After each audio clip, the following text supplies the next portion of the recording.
పెట్టగలిగారు? అంటే నేను చాలా మనీ ఎర్న్ చేస్తానండి. నేను జాబ్లో జాయిన్ అయిన చాలా కాలం వరకు సర్జరీ చేసుకోలేదు నేను. ఓకే. అంటే ఎప్పుడు చేయించుకున్నారు? 2016లో చేసుకున్నాను నేను. 16లో. ఎంత ఏజ్ అప్పుడు మీది? 25, 24 ఉంటాయేమో మేబీ, ఐ థింక్ సో. ఆ ఏజ్లో చేయించుకున్నాను. కొంతమంది ఏమో అప్పులు చేశాను, కొంతమంది ఏమో చిట్టి పాటలు వేస్తారు కదా అమ్మాయిలందరూ, చిట్టి పాటలు వేసుకొని అట్లా కొంచెం అప్పులు చేసుకుని అలా మనీ ఎర్న్ చేసుకొని కంప్లీట్ ఫీమేల్ సర్జరీ చేసుకున్నాను 2016లో. సో కానీ ఆ సర్జరీ మాత్రం వెరీ పెయిన్ఫుల్ అండి. ఆ ఎఫెక్ట్ ఇప్పటికీ కూడా. ఏం చేస్తారు? ఆ సర్జరీ గురించి ఏమైనా డీటెయిల్స్గా చెప్తారా? సర్జరీ గురించి డీటెయిల్స్ ఏంటంటే, చిన్నప్పటి నుండి మనకు ఉన్నది ఒకే ఒక డిఫెక్ట్ ఏంటంటే ఫీమేల్ పార్ట్ లేకపోవడం. So I don't have a male part, I don't have a female part. నాకు చిన్న యూరిన్కి వెళ్ళడానికి చిన్న వెయిన్ లాగా ఉండేది బై బర్త్ నాకు. Okay, by birth. నాకు చిన్నగా వెయిన్ లాగా కొంచెం ఉండేది అనమాట. అది నో యూస్ అనమాట, ఓన్లీ యూరిన్ కోసం అన్నట్లు ఉండేది. తెలుసు. అట్లా నాకు కంప్లీట్ ఫీమేల్ సర్జరీ చేయించుకోవాలి అనుకున్నప్పుడు మనకి పార్ట్ పెట్టాలి, ఎందుకంటే టెక్నాలజీ ఇప్పుడు డెవలప్ అయిందండి. ఒకప్పటి కాలంలో ఏంటంటే ట్రాన్స్జెండర్ సర్జరీస్ లేవు అనమాట. రాజుల కాలం, పురాతన కాలంలో ఏంటంటే ట్రాన్స్జెండర్స్ని నమ్మకస్తులుగా ఉంచేవాళ్ళు, ఎందుకంటే వాళ్ళు అమ్మాయిలతో చేయలేరు, అబ్బాయిలతో చేయలేరు, because they don't have part కదా. అప్పుడు రాణిల దగ్గర నమ్మకస్తుల్లాగా తోడుగా ట్రాన్స్లు పెట్టి వెళ్ళాలి. బట్టలను లేకపోతే ఏమన్నా పెడితే, ఒకవేళ రాజులు చాలా కాలం యుద్ధాలకు వెళ్ళి రాకుండా ఉంటే వాళ్ళు ఫిజికల్ రిలేషన్షిప్ కోసము వాటి అబ్బాయిలతో సాంగత్యం చేస్తారు, అదే ట్రాన్స్ అయితే ఏం చేయలేరు, అట్లా ఉద్దేశంతో రాజు అలా ఉంచేవాళ్ళని. ఇది నేను విన్నది, మేబీ ఆయన రాంగ్, నేను విన్నదాన్ని చెప్తున్నాను నేను. అట్లా పెట్టేవాళ్ళు అనమాట. తర్వాత రాను రాను రాను రాను అట్లా రాజుల దగ్గర, రాణుల దగ్గర బట్టల్లాగా అట్లా నమ్మకస్తుల్లాగా, మంత్రుల్లాగా, సలహాదారులాగా ఉండేవాళ్ళు. తర్వాత రాను రాను ఏంటంటే దాయము నిర్మాణాలను, ఒక చిన్న నిర్మాణాలు, ఇల్లీగల్ సర్జరీస్ అనమాట. పార్ట్స్ తీసేసేవాళ్ళు, కానీ ఫీమేల్ పార్ట్ ఉండేది కాదు, మెయిల్ పార్ట్ ఉండేది కాదు, అట్లా ఉండేవాళ్ళు. ఇప్పుడు టెక్నాలజీ డెవలప్ అయినాక కంప్లీట్ ఫీమేల్ సర్జరీస్ వచ్చాయి. సర్జరీస్లో కూడా దేర్ ఇస్ మల్టిపుల్ డిఫరెన్సెస్ ఉంటాయి. నువ్వు నీకు ఫీమేల్ అనుకోవడానికి ఒక సర్జరీ, ఒక అమ్మాయి పెళ్ళయ్యాక భర్తతో ఎలాగ కాపురం చేస్తుందో, ఫిజికల్ రిలేషన్ చెప్తుందో, అలా కంప్లీట్ సర్జరీ చేసుకోవాలంటే అది హెవీ కాస్ట్, 5 lakhs. ఓన్లీ నేను అమ్మాయి అనిపించుకోవడానికి 1 lakh లో కూడా సర్జరీ ఉందన్నమాట.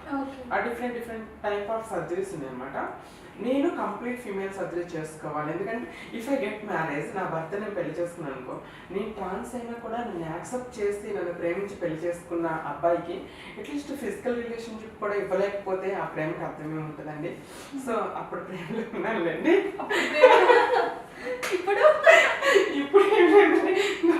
తోడుకోరు ఏం లేదు. ఇప్పుడు అయితే మీరు ఆపరేషన్ చేయించుకోక ముందే లవ్ లో ఉన్నారా? తెలుసు. సో తనకి నేను పెళ్లి చేసుకోవాలి, తను చాలా బాగా చూసుకోవాలి, తన ఫిజికల్ రిలేషన్షిప్ మంచిగా ఉండాలి, మేమిద్దరం చిలకా గోరింకలాగా ఏంటంటారు పావురాలాగా ఏదో కానీ సామెతలు ఉంటాయి, అలా ఉండాలనే ఆశతో ఎక్కువ డబ్బులైనా కూడా, ఎక్కువ రిస్క్ కూడా, చాలా రిస్క్ అయినా కూడా నేను కంప్లీట్ ఫీమేల్ సర్జరీ చేసుకున్నాను. ఆ సర్జరీ ఏంటంటే మార్నింగ్ నన్ను పంపిస్తే ఆపరేషన్ థియేటర్లోకి, ఈవినింగ్ వరకు ఆపరేషన్ థియేటర్లోనే ఉన్నాను. ఈవినింగ్ ఆపరేషన్ థియేటర్లోనే వచ్చానమాట. నాతో పాటు ఒక మమ్మీ వచ్చారు ముంబై నుండి. హర్షిని, యూ బికేమ్ గర్ల్, అమ్మాయి అయిపోయావు ఇంకేంటి అంటే చాలా హ్యాపీనెస్ అనమాట. చిన్నప్పటి నుండి ఏ ప్రాబ్లం వల్ల అయితే నేను అవమానపడ్డానో, బాధలు పడ్డానో, హింసపడ్డానో, అది ఆ ప్రాబ్లం పోయింది నాకు. I became complete female. మళ్ళీ ఇట్లా కంపేర్ చేసుకుంటే ఇట్స్ వెరీ పెయిన్ఫుల్ అండి. 2 months నరకం చూస్తాం అనుకోండి. 1 week ఫుడ్ లేదు, మంచినీళ్ళు దాహం వేస్తుంది, మంచినీళ్ళు ఏమంటే వాటర్ చుక్కేస్తే వాళ్ళు ఏంటో అంటే నోరు ఎండిపోతుందండి. ఒక ఇడ్లీ పెట్టండి నేర్చేదాన్ని ఆకలికి.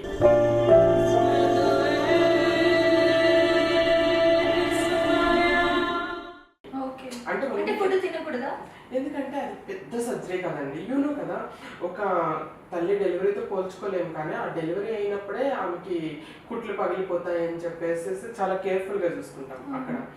అలాంటిది మనకి కింద పార్ట్కి ఎన్ని స్టిచెస్ ఉంటాయి, ఎంత పెద్ద సర్జరీ కదా.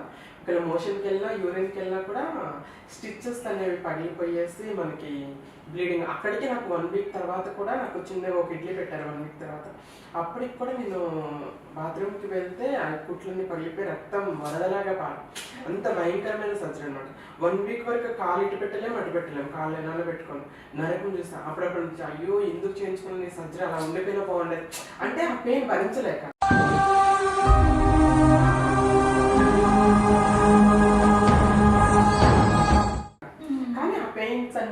భరించి తర్వాత నేను అమ్మాయి అయిపోయాను కంప్లీట్ ఫీమేల్ అనే ముందు ఆ పెయిన్స్ ఇంత చిన్నగా అనిపిస్తాయి. అంటే ఆ హ్యాపీనెస్ ముందు I became complete female. If ఎవరి కోసమో కాదండి, సెల్ఫ్ కోసం, మన కోసం. ఇప్పుడు నేను మిర్రర్ మీద నన్ను నేను చూసుకున్నాను, సో ఐఎమ్ లుకింగ్ బ్యూటిఫుల్, చూడు నేను ఎంత అందంగా ఉన్నాను అనిపిస్తుంది. ఆ ఫీల్ ముందు ఆ బాధ, ఆ పెయిన్స్ ఇవన్నీ కూడా ఇంత కూడా అనిపించు. ఎందుకంటే చిన్నప్పటి నుండి ఆ బ్యూటీ లేక, ఆ ఫీమేల్ పార్ట్స్ లేకపోవటం వల్లే ఎన్నో అవమానాలు, ఎన్నో అవమానాలు పడ్డాను. ఇప్పుడు అది వచ్చేస్తే నాకు ఐ బికేమ్ కంప్లీట్ ఫీమేల్ అని, నేను ఎంత అందంగా ఉన్నాననే ఒక ఆనందం అనమాట. ఆ సర్జరీ అనేది అలా జరిగింది అనమాట. మీ బాయ్ ఫ్రెండ్ ఏమైనా మరి సాడ్ లవ్ స్టోరీ విన్నా నేను, నాకు చెప్పారు వాళ్ళు. ఓకే, ఏమైంది అసలు? డబ్బుల కోసం లవ్ చేశారా మిమ్మల్ని? డబ్బుల కోసం అని నేను అనను.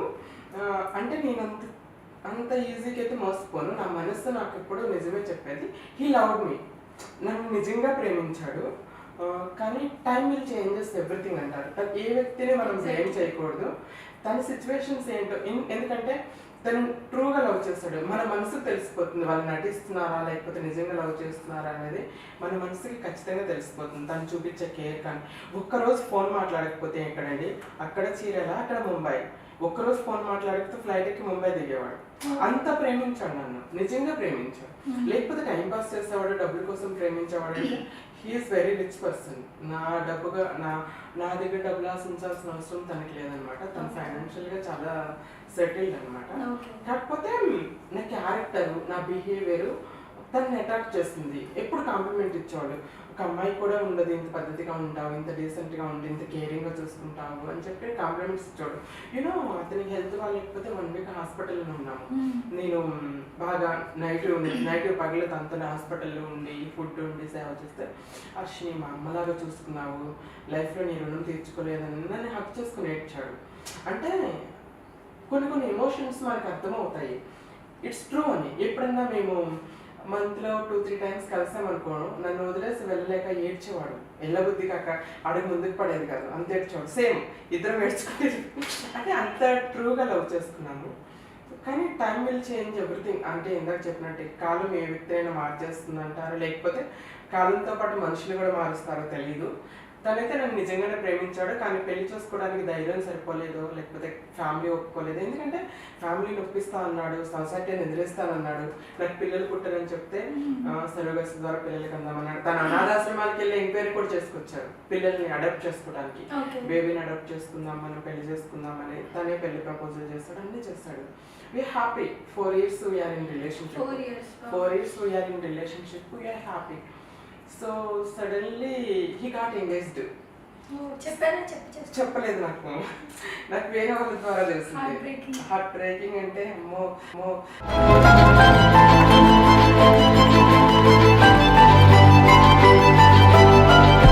చెప్పలేమండి. అంటే తన బ్రదర్స్ కానీ, తన కజిన్స్, తన ఫ్రెండ్స్ వాళ్ళందరూ తెలుసు అనమాట. సడన్ గా ఒక కజిన్ బ్రదర్ ఒక అబ్బాయి ఫోన్ చేశాడు, వదిన అన్నయ్యకి మ్యారేజ్ సెట్ అయిందని. I was blank. అసలు షాక్ అయిపోయాయి.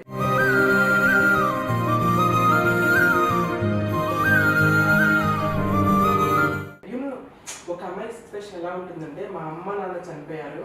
అమ్మ చనిపోయిన తర్వాత ఆ డిప్రెషన్లో ఉండి అప్పుడప్పుడు బయటకు వస్తున్నా. అప్పుడే నాన్న చనిపోయాడు.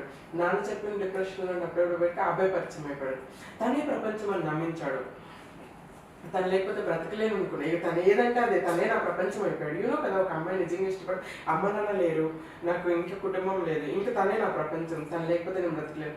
ఒక అమ్మాయి అయినా అబ్బాయి అయినా ప్రేమిస్తుంది, సిన్సియర్గా ప్రేమిస్తాడంటే మన మనసుకి అర్థమైపోతుంది. I love him very much. ఎందుకంటే నా ముందు ఎంత హ్యాండ్సమ్గా ఉన్న అబ్బాయి, హీరో కనపడ్డా కూడా ఈ షర్ట్ నా బాయ్ ఫ్రెండ్కి అయితే ఎంత బాగుండేది అట్లా అనిపించదు నాకు.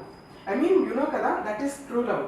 అంటే ఒక అబ్బాయిని మనం ఏ విధంగా తప్పుగా చూడకుండా తననే ప్రపంచం అనుకొని తనే మనకు అనుకున్నాము అంటే దట్ ఈస్ ట్రూ రిలేషన్.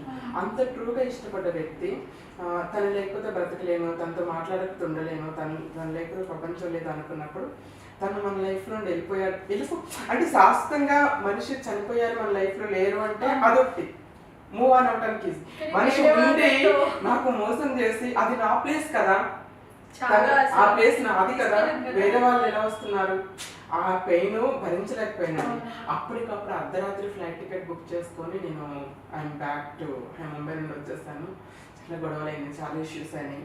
కొన్ని నేను అడగాల్సిన మాటలు అడిగా. ఎందుకంటే అండి మన శరీరాన్ని వాడుకుని వదిలేసిన వాళ్ళని క్షమించవచ్చు, కానీ మనసుతో గేమ్స్ ఆడుకున్న మనం క్షమించలేము. ఎందుకంటే మనసుకైన గాయం అస్తుల మారదు.